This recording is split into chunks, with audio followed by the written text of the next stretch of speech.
नमस्कार दोस्तों, कैसे हैं आप सभी।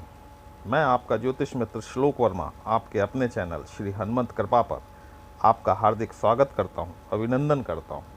साथ ही बड़े भैया श्री हनुमान जी से ये निवेदन करता हूं कि वह आप सभी को और नए जुड़ने वाले सभी सदस्यों को सुख समृद्धि प्रदान करे और आपको आपके कार्यों में आशातीत सफलता मिले।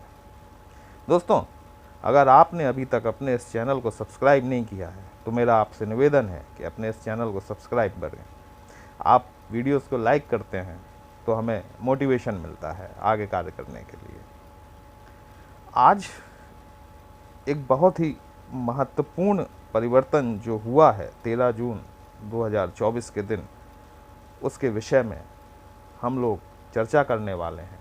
और ये चर्चा है गुरु के नक्षत्र परिवर्तन की, जो कि वृश्चिक राशि के लिए 13 जून 2024 से लेकर 20 अगस्त 2024 तक क्या चेंजेस लाने वाला है, इस बारे में। दोस्तों, जैसा कि आपको पता है, गुरुदेव आपकी पत्रिका में इस समय गोचर में सप्तम भाव में विचरण कर रहे हैं। सप्तम भाव आपके जीवन साथी से संबंधित होता है, आपके व्यापार से संबंधित होता है, आपकी भागीदारी है, मतलब आपकी पार्टनरशिप से संबंधित होता है। ये गुरु जब आपके सप्तम भाव में पहुँचे तो उसके तुरंत बाद ही अस्त हो गए। अस्त हो के अभी ये सूर्य देव से मुक्त हुए हैं, मुक्त हुए कुछ ही दिन हुए हैं इन्हें, और ये अब रोहिणी नक्षत्र में प्रवेश कर चुके हैं। 13 जून 2024 को गुरुदेव रोहिणी नक्षत्र में प्रवेश कर गए हैं। अब ये रोहिणी नक्षत्र क्या है, एक छोटी सी कथा है, अगर आप लोग इजाज़त दें तो सुना दूं। कि जब दक्ष प्रजापति ने अपनी कन्याओं को विवाहित किया तो 12 कन्याएं उन्होंने ऋषि कश्यप को सौंपी विवाह में, मतलब उनका विवाह ऋषि कश्यप के साथ किया। इसी तरह से अपनी 27 कन्याओं का विवाह उन्होंने चंद्रमा के साथ किया।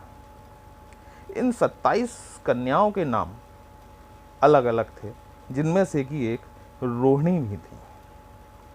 चंद्रमा को रोहिणी से विशेष लगाव था, मतलब जिसे हम कह सकते हैं कि वह एक के प्रति ज़्यादा आकर्षण हो जाना, ये स्थिति चंद्रमा की रोहिणी के साथ थी। तो अब आप इससे समझ सकते हैं कि रोहिणी नक्षत्र क्या होता है। रोहिणी नक्षत्र में जन्मे जातक ज़्यादातर आपको बहुत खूबसूरत मिलेंगे, आपको मृदुभाषी मिलेंगे, बहुत मीठा बोलने वाले, मतलब जिनकी वाणी में एक विशेष प्रकार का आकर्षण होता है। इस प्रकार के रोहिणी नक्षत्र में जन्मे हुए जातक होते हैं। और चंद्रमा गुरुदेव के मित्र भी हैं। चंद्रमा गुरुदेव जो हैं वो वृश्चिक लग्न और राशि में आपके द्वितीयेश, अर्थात आपकी पत्रिका का जो सेकंड हाउस है, और जो आपका 5th हाउस मतलब पंचमेश के स्वामी होते हैं। द्वितीय स्थान किस चीज़ का होता है? आपका धन, वाणी, कुटुंब, परिवार इत्यादि से संबंधित होता है। वहीं पंचम भाव जो होता है वह आपके संतान, शिक्षा, प्रेम, love relationship, stock, share market इत्यादि से संबंधित होता है।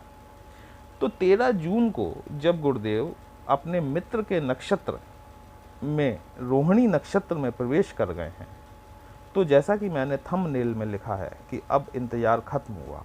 वाकई में अब इंतज़ार खत्म हुआ।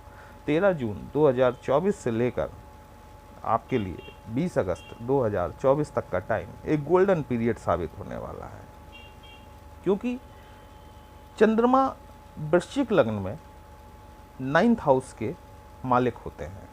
9th हाउस आपके भाग्य का होता है, आपकी यात्राओं का होता है, आपकी धार्मिक यात्राओं से संबंधित होता है।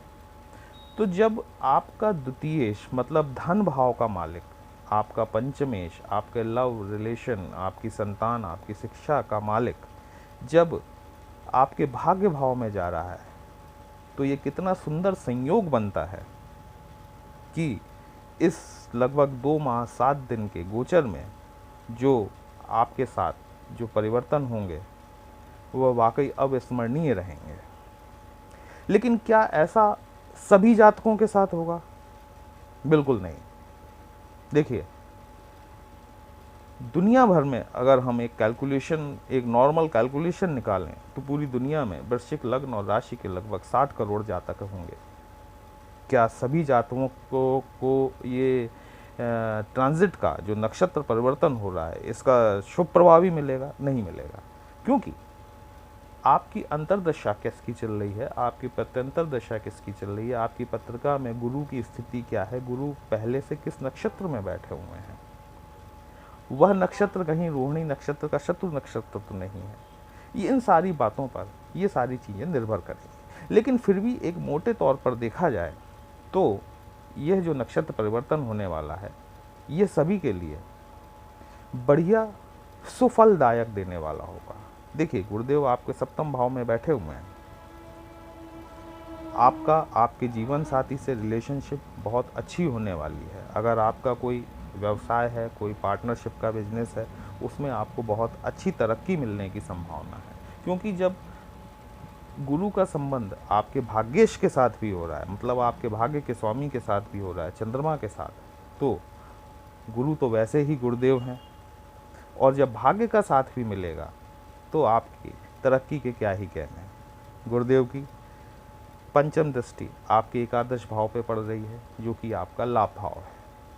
लाभ भाव में बैठकर जो केतु महाराज हैं वो गुरु के साथ में नवम पंचम राजयोग का निर्माण किए हुए हैं, अर्थात लाभ होना सुनिश्चित है। गुरुदेव की सप्तम दृष्टि आपके लग्न भाव पर पड़ रही है, और लग्न भाव पर जो दृष्टि पड़ रही है वो आपके व्यक्तित्व में विकास कर रही है। रोहिणी नक्षत्र के प्रभाव में गुरुदेव आपको आपकी वाणी में एक विशेष परिवर्तन देने वाले हैं। आप ये मान के चलिए कि आपकी भाषा इतनी सुसम्मानित होने वाली है कि मतलब आप जो कहें उसके प्रति आदमी का स्वतः आकर्षण हो जाए। ऐसी वाणी यहाँ पर गुरुदेव आपको, ऐसा व्यक्तित्व यहाँ पर गुरुदेव आपको इन 2 माह 7 दिन के इस गोचर में देने वाले हैं। वहीं जब भाग्येश के साथ में संपर्क करके जब गुरुदेव आपके जो कि धनेश है, तो धन में वृद्धि होना निश्चित तौर पर देखी जा सकती है। आपकी वाणी का तो मैंने बता ही दिया। परिवार में कोई शुभ कार्य होने के संकेत प्राप्त होते हैं। वहीं आपके भाई बहनों के साथ में आपके संबंधों में एक निखार आता हुआ दिखाई दे रहा है। देखिए, रोहिणी नक्षत्र का जो सिंबल है वो सिंबल होता है बैलगाड़ी, या इसको कुछ विद्वजन जो हैं वो एक छोटी चारपाई जिसे पलंग कहते हैं, एक छोटे पलंग के रूप में भी देखते हैं, लेकिन ज़्यादातर ने इन्हें एक बैलगाड़ी के रूप में ही देखा है। तो अगर इस गोचर के दौरान अगर आप गाय की सेवा करते हैं या आप बैल की सेवा करते हैं तो आपको निश्चित तौर पर अच्छे फल प्राप्त होंगे। इसी के साथ में आप गुरु के मंत्र ओम ग्राम गिरीम गोम स गुरुवे नमः, ओम ब्रह्म बृहस्पतिये नमः का जाप करें, आपको बहुत अच्छे फल प्राप्त होने की संभावना है। दोस्तों, रोहिणी नक्षत्र अपने आप में एक विलक्षण नक्षत्र है, और ये इस नक्षत्र में जब गुरुदेव बृहस्पति जैसे ग्रह का ट्रांजिट होता है तो उसके जो रिजल्ट्स आते हैं वो रिजल्ट्स बहुत अच्छे होते हैं। लेकिन जैसा कि मैंने कहा कि क्या ये सभी के लिए अच्छे होंगे? नहीं होंगे। तो गलत परिणाम क्या हो सकते हैं इनके? ऐसा क्या होगा कि गुरुदेव का कहीं पे, देखिए, अगर आपके पत्रिका में प्लेसमेंट ठीक नहीं है तो जैसा मैंने पहले आपको बताया, तो उस हिसाब से जीवन साथी के साथ कुछ मतभेद होने की संभावना है, या पार्टनरशिप में कुछ उठापटक होने की संभावना दिखाई देती है। गुरुदेव चूंकि नैसर्गिक रूप से एक शुभ ग्रह हैं तो ये ज़्यादा बुरा परिणाम नहीं दिखाते। इसलिए ओवरऑल अगर देखा जाए तो यह परिवर्तन आपके लिए बहुत ही शुभ होने वाला है। तो आप सभी को अग्रिम 2 माह 7 दिन के लिए मेरी तरफ से हार्दिक शुभकामनाएं। अगर आपको ये विश्लेषण अच्छा लगा हो तो एक बार पुनः निवेदन कि अपने इस चैनल को लाइक, शेयर और सब्सक्राइब जरूर करें। और अगर आप हमसे अपनी पत्रिका का विश्लेषण कराना चाहते हैं तो आप थंबनेल में दिए गए व्हाट्सएप नंबर पर हमसे कांटेक्ट कर सकते हैं। आपको उचित परामर्श प्रदान किया जाएगा। चलिए फिर मिलते हैं एक नई राशि के साथ। तब तक के लिए जय श्री राम।